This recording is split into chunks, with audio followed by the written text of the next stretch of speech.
Chicos, ¿cómo están? Hoy día vamos a ver esta semana los problemas de traducción, ¿ok? Entonces, vamos a revisar el PowerPoint. Bueno,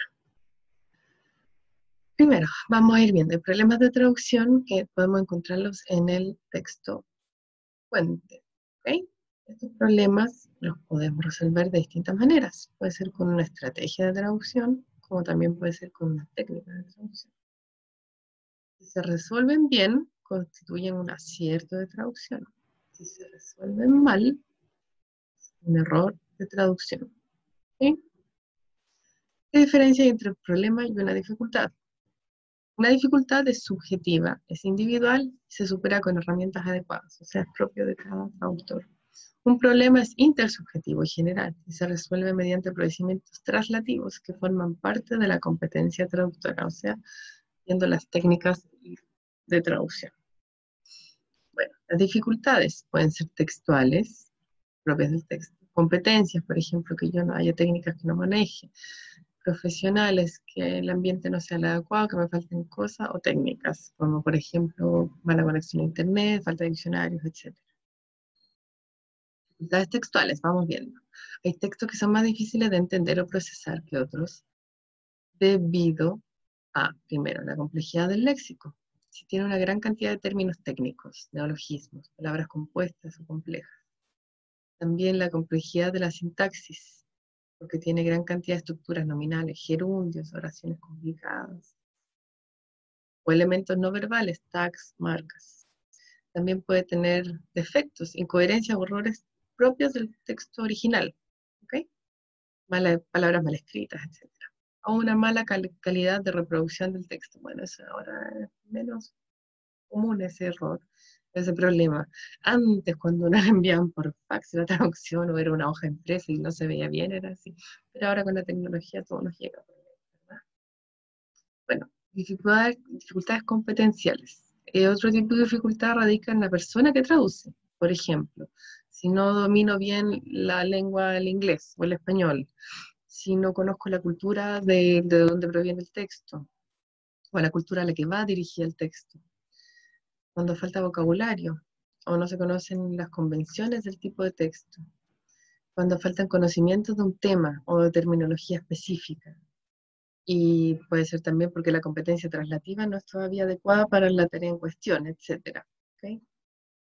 Ahora, dificultades profesionales. El tercer tipo tiene que ver con el encargo de traducción. Bueno, que no haya encargo, o el encargo es poco preciso. Por ejemplo, como las pruebas que hacemos nosotros son poco precisas, como dice, traduzca al inglés. ¿Ya? Yo le estoy dando una instrucción bien vaga. El encargo es muy complejo, requiere transformaciones considerables en el texto, o el encargo demanda finalidades incompatibles, cuando no hay posibilidad de contactar directamente al cliente, a veces cuando uno tiene una duda y puede contactarlo, es más fácil directo con él y saldar la duda que googlear everywhere, ¿no? Cuando el encargo requiere una traducción perfecta para inmediata impresión, etcétera, cuando no puede pasar por alguien que pueda corregir, editar, etcétera. Bueno, dificultades técnicas. El cuarto tipo son las dificultades inherentes en las condiciones de trabajo. Por ejemplo, cuando el traductor no tiene diccionarios o fuentes de información adecuadas. Cuando el plazo de la entrega es muy corto, ahí siempre hay que pensarlo. Por ejemplo, si le dicen, necesito que para mañana me traduzca 600 páginas de teoría física cuántica, si yo no manejo bien la física cuántica y el tiempo es poco, hay que tener cuidado con eso. ¿Ok? Cuando no hay herramientas de acceso a Internet o bases de datos. Y cuando el traductor no puede consultar a nadie, etc. Todas estas son dificultades técnicas. Ahora, problema. Diferente a la dificultad, puede ser pragmático, cultural, lingüístico o específico de cada texto. Un pragmático es un contraste en una situación comunicativa, ¿ok? Se deriva de la situación de transferencia con su contraste específico entre los receptores del texto, quienes les va a llegar el texto, y el texto meta.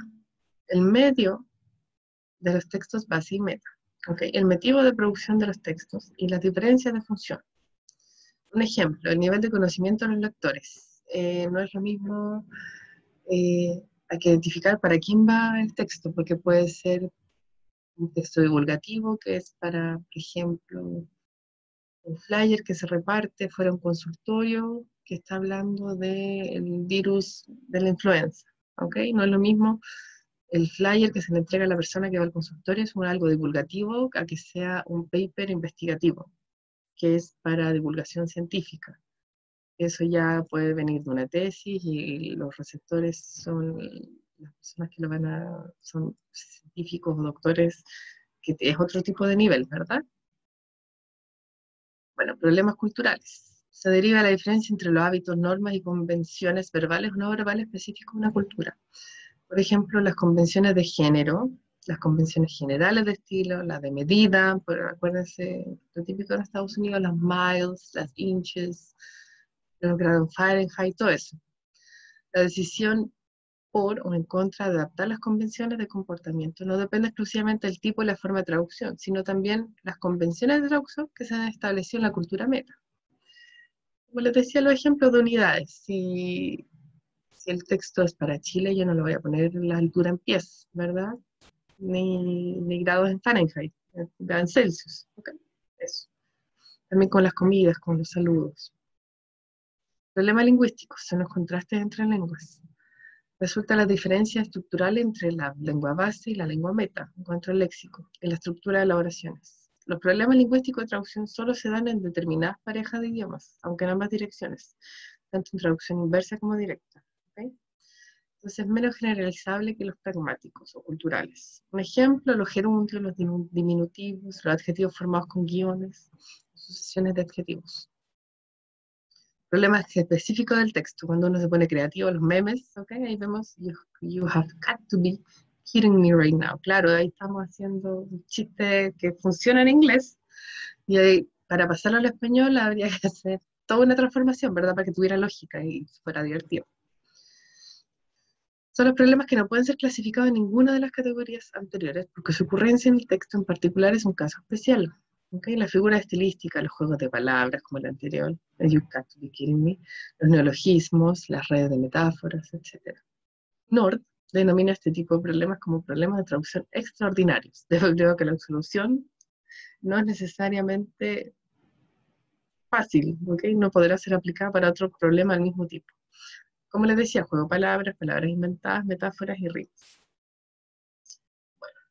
Y la actividad que vamos a ir viendo es identificar el tipo de problema y resolverlo. Entonces, durante esta semana van a hacer esta partecita y me van a decir las respuestas en clases.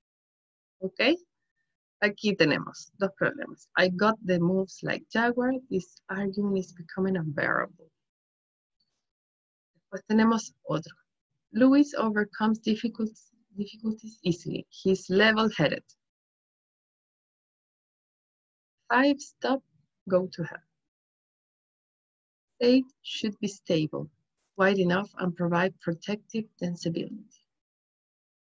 Although rare, RCND is a natural occurring inherited cancer syndrome that includes bilateral multifocal tumors in kidney and numerous dense collagen-based nodules in the skin, a disorder that is similar to the Bridge-Hodge-Dublin syndrome, BHD, in humans.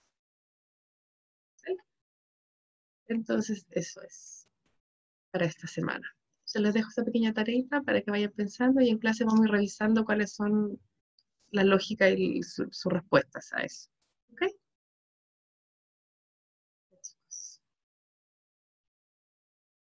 Nos vemos entonces esta semana.